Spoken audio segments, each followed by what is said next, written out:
মহান আল্লাহকে নিয়ে কটূক্তির অভিযোগে গ্রেফতার হয়েছেন বাউল শিল্পী আবুল সরকার। এরপর থেকেই তার বিচারের দাবিতে উত্তপ্ত হয়ে উঠেছে দেশের ধর্মীয় অঙ্গন।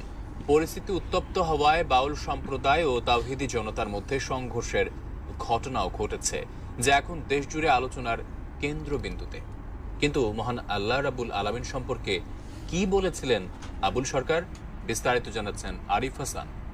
আল্লাহর সাথে আর একটা আল্লাহ হইলে পাল্লা ভালো হইতো। 1 তারিখে গান করার জন্য আল্লাহ হয়েছিল, বান্দা হয়েছিল।